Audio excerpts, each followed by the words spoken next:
Walaupun Oke, dia saya kalau saya tanggapi sedikit ya Pak De ya. ya monggo. Oke, kalau sejarahnya Nabi Isa, Nabi Musa itu gini, yang jelas itu Israel ya, Yahudi itu tidak mau nabinya itu muncul bukan dari kalangan dia. Nah, Israel nih tahu nih, Yahudi tahu bahwa akan ada nabi setelah Nabi Daud, ya kan? Terus begitu muncul, kemudian Nabi Musa muncul, itu nggak diterima, ya kan? Makanya apa? Musa itu melawan Fir'aun, ya kan?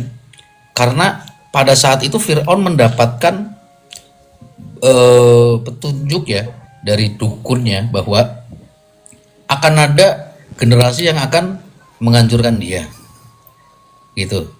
Padahal tidak menghancurkan, tapi karena dia menyebarkan ajarannya, terus Fir'aun ini tidak suka karena Fir'aun menganggap dirinya Tuhan. Apa dalilnya? Wa qala ana rabbukumul a'la. Dan dia Fir'aun berkata, aku adalah Tuhan yang maha tinggi. Wa qala ana rabbukumul a'la. Musa diutus untuk itu. Nah, Nabi Isa sama, mereka tuh pengennya itu, Israel tuh pengennya nabinya itu lahir dari kalangan dia, tapi kok lahirnya di Nazaret gitu. Nggak terima dia. Makanya terjadilah uh, ada pengkhianatan dari sahabat Nabi Isa atau Hawariyun, itu namanya Judas Iskariot atau Araniri itu. Nah, itu dia berkhianat nunjukin persembunyian Nabi Isa. Begitu udah nunjukin, dia masuk ke dalam gua, diubah oleh Allah tuh si Araniri atau Judas Iskariot. Isa diangkat ke langit, sampai sekarang masih hidup. Nah, Judas Iskariot itu kemudian yang disalib. Nah, Rasulullah itu datang itu tidak merebut kekuasaan apa-apa di Mekah, karena nggak ada kerajaan, nggak ada kekuasaan di sana. Jadi menyebarkan agama, intinya menyebarkan ajaran untuk umatnya gitu. Nah, terakhir akhir zaman itu penyempurnaan dari semuanya. Lebih-lebih tidak ada yang namanya kudeta gitu, tidak ada kudeta, tidak ada perang rebut-rebut ini negara, tuh nggak ada. Itu dia yang diminta gitu loh, diminta untuk memimpin begitu. Nah, kalau karakter perorangannya Allah a'lam, bisa jadi dikatakan Pak D Hendro benar, ini orangnya pembangkang nih, gini gini gini, karakternya bisa jadi karena pasti keras kepala. Orang keras kepala itu punya prinsip soalnya. Orang nggak punya prinsip, palanya banyak. Ya Pak D ya, artinya ego gitu, egonya tuh pasti gede. Pemimpin kalau nggak punya ego, itu udah begini ya, meleot gitu. Saya kira itu tanggapannya. Monggo dilanjut Kang, saya izin telepon sebentar ya Kang, maaf live sebentar. Boleh. Luar biasa. Oke nih, bagaimana pendapat Kang Adal nih, monggo. Jadi ini mengukir sejarah masa lampau, di mana ini tentang sampai dari kenabian hingga saat ini ya. Yang disampaikan Kang Jo tadi sesuai yang saya dapatkan dari beliau, memang tidak meleset, ya, tidak meleset. Bahwa sejarah dari Nabi Sulaiman, kemudian Zulkarnain, kemudian Fir'aun, akhirnya Al-Mahdi, itu semua kan sudah di dalam Al-Kahfi, kan ada semua itu. Ya, Nabi Zulkarnain itu ada di sana. Itu jadi pedoman itu kuat, jadi nggak bisa yang mau membantah Al-Quran, boleh kan, nggak berani kan siapa yang membantah Al-Quran kalau kita meyakini itu. Nah, yang pada dasarnya begini, salah satu contoh, kita kembali ke awal, ke flashback, peninggalan Sulaiman adalah di Borobudur sendiri. Ini sejarah ya, ada di Borobudur sendiri, stupa itu nggak ada. Itu dibilang itu adalah dicuri dan segala macam. Sebetulnya adalah simbol untuk perjanjian. Itu simbol perjanjian dunia. Itu jelas tuh. Itu fakta. Itu bisa diuji. Yang kedua, ada yang namanya perjanjian ke sini, itu zamannya Sulaiman, kemudian ke sini ada yang namanya perjanjian Majetung. Ada perjanjian Borneo, ada perjanjian Kora-Kora. Itu kan di zamannya Soekarno. Tadi kalau Kang Jo menyampaikan bahwa Soekarno di dalam ada Ahmad, iya, tapi kan nggak mungkin beliau sudah ada patokan sehingga muncul adalah kebohongan publik kan gitu, iya nggak? Sehingga tidak bisa. Memang sejarah di tahun itu Pak Soekarno ketika di Rengas Dengklok itu kan diculik oleh seseorang. Jadi orang itu yang menculik untuk Pak Soekarno memproklamirkan kemerdekaan Republik Indonesia. Itu sehingga loh dengan modal apa sudah merdekakan saja itu dengan inisial S ya yang menculik itu S. Nah di sini sehingga beliau Pak Soekarno berani dan modal awalnya memang hingga saat ini menjadi misterius kan gitu. Misterius. Dan di dalam dokumen Pak Soekarno pasti ada 2 tanda tangan. Semua itu dokumennya. Double S juga Soekarno dan S1-nya. Ini Kang Jo paham di sini. Jadi makanya inilah Mr. yang akan ya Mr. X ada deh. Jadi inilah yang dicari sampai saat ini, yang membawa dialah panglimanya Mahdi. Ini yang dicari banyak orang yang akan membawa kemaslahatan umat. Ini di mana beliau kan begitu. Ini hanya orang dengan pandangan kolbu yang bisa melihat itu. Terima kasih kan. Kang Surya, saya tambahin sedikit lagi. Kenapa Soekarno diculik ke Rengas Dengklok?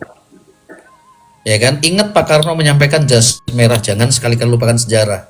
Artinya, itulah kenapa ada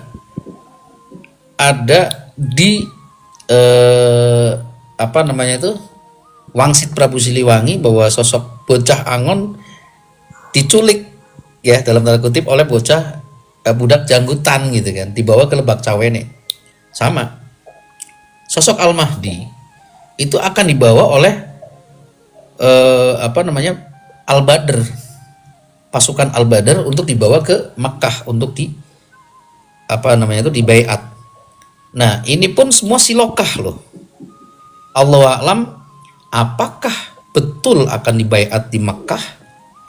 Ya, karena gini, dia akan dibaiat itu di antara Ka'bah dan Makom Ibrahim, ya, di antara rukun rukun apa namanya itu? Rukun Ka'bah ya, dengan Makom Ibrahim.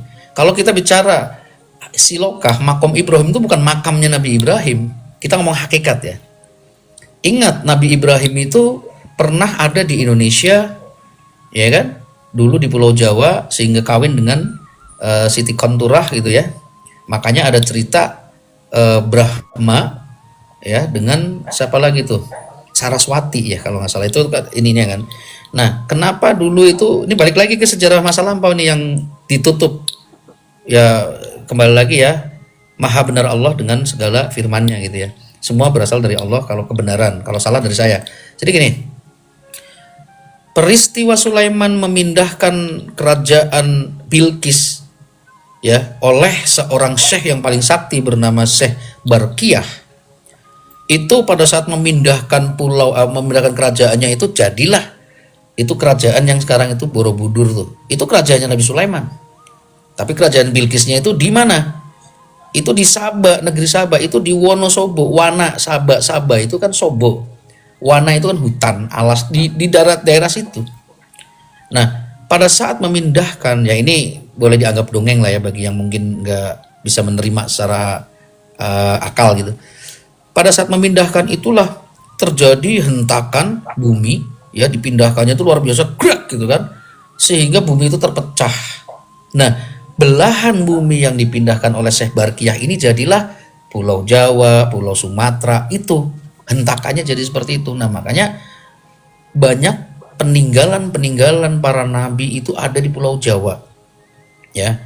Maka VOC ya atas perintah dari Zionis Yahudi karena dia proksinya itu diperintahkan untuk ke Indonesia itu bukan untuk menjajah tapi membunuh para raja-raja di Indonesia dan mengambil semua manuskrip dan semua peninggalan sejarah zaman lampau supaya apa? Rakyat Indonesia lupa dengan jati dirinya Diambil semua tuh. Makanya ketika ada yang cerita seperti ini, ya anak-anak zaman now, ini orang halu nih ngarang cerita, bikin sejarah sendiri begitu. Peristiwanya itu peristiwa Megatrust juga dulu. Nah, kaitannya nanti akan ada Megatrust lagi satu. Allahu a'lam. Feeling saya Megatrust yang berikutnya ini akan menyatukan bumi. Jadi daratan itu semua akan menyatu. Cek jadi satu. Oke, kita balik lagi ke Pulau Jawa tadi. Nah, ketika dipindahkan ke Jawa, otomatis peninggalan-peninggalan segala macam tuh Nabi Ibrahim itu jadi kebawa ke sini juga. Itu Hijaz tuh, bagian dari Hijaz. Sebelahnya Laut Merah itu kenapa itu robek gitu ya? Jadi kayak Laut Merah itu dipindahkan ke sini, Pak. Oleh si Syekh Barkiyah. Nah, kenapa namanya Barkiyah? Burok itu cepat, secepat kilat, artinya buruk itu kilat, makanya namanya Syekh Barkiyah. Itu guru besarnya ilmu hikmah, insya Allah saya kenal gitu. Nah, sama Syekh Barkiyah insya Allah saya kenal. Nah, jadi kenapa balik lagi nih pembaiatan itu bisa jadi secara hakikat antara rukun Ka'bah dengan makom Ibrahim. Makom Ibrahim itu apa? Bukan makam. Makom itu artinya tingkatan, derajat. Makom Ibrahim itu artinya berarti tingkatan derajatnya, derajat ketakwaan, ketauhidannya Nabi Ibrahim yang paling tinggi. Yaitu pada saat apa? Pada saat Nabi Ibrahim hendak dibakar, ya kan? Beliau pasrah lillahi ta'ala, diikat di besi yang sangat tinggi dan besar, karena kan 8 hasta kalau nggak salah tingginya ya. Besinya tuh besar banget, tinggi, gede, diikat di situ. Terus ada malaikat turun, "Hei malaikat, saya nggak butuh pertolongan lu," gitu. "Saya butuh pertolongan Allah." Akhirnya apa? Pas dibakar, Allah berkata kepada api, "Kul ya narukuni barda wassalaman ala Ibrahim." "Hai api, dinginkan kamu dan selamatkan Ibrahim." Itu makom tertinggi dari Nabi Ibrahim. Artinya makom ketakwaan, ketauhidan seorang Nabi Ibrahim kepada Allah. Makanya disebut Bapak Tauhid. Nah, bisa jadi kan antara bainal masyriq wal maghrib, barat dan timur. Timur dan barat. Baratnya ini Ka'bah, ya kan? Timurnya ini makomnya Ibrahim. Makomnya Ibrahimnya di Pulau Jawa. Ke bawah pindah sini. Apa? Besi yang gede banget ya, gede, yang tertancap yang dulu buat ngikat Nabi Ibrahim. Itulah yang disebut paku bumi. Itulah yang disebut paku torekat. Makanya paku torekat ada di Pulau Jawa. Semua gunung-gunung di seluruh dunia ini mohon dimaknai secara hakikat ya, saya menyampaikan ini. Semua tali torekat, tali firqah, segala macam di seluruh dunia ini mengikat pada paku bumi itu. Gunung-gunung di seluruh dunia ini terikat pada besi itu. Makanya disebut paku bumi. Nah, pada saat nanti terjadi, nih gambarannya gini. Ini paku buminya nih. Tali ngikat ke sini semua ngikat. Ketika terjadi yang dinamakan Megatrust, jangan-jangan ketika ini diputer nih, nah tali ini akan ngegulung kan, sehingga bumi daratan akan menyatu, dek jadi satu. Ada hadis kedatangan Imam Mahdi itu nanti pada zamannya Imam Mahdi itu, seorang perempuan berjalan dari negeri satu ke negeri lain di tengah malam gelap gulita, itu aman. Coba jalan dari negeri satu ke negeri yang lainnya di malam-malam itu aman. Artinya nggak ada nyebrang, nggak ada apa kan. Yang kedua, nanti paspornya itu cuma satu gitu kan untuk masuk. Berarti semua ini udah ketarik sini, kerak. Itulah terjadi gempa tsunami. Itu analisa saya dengan menggabungkan beberapa petunjuk yang ada. Terima kasih, monggo lanjut. Izin saya telepon sebentar. Monggo dilanjutkan, ditanggapin untuk Kang Muhammad.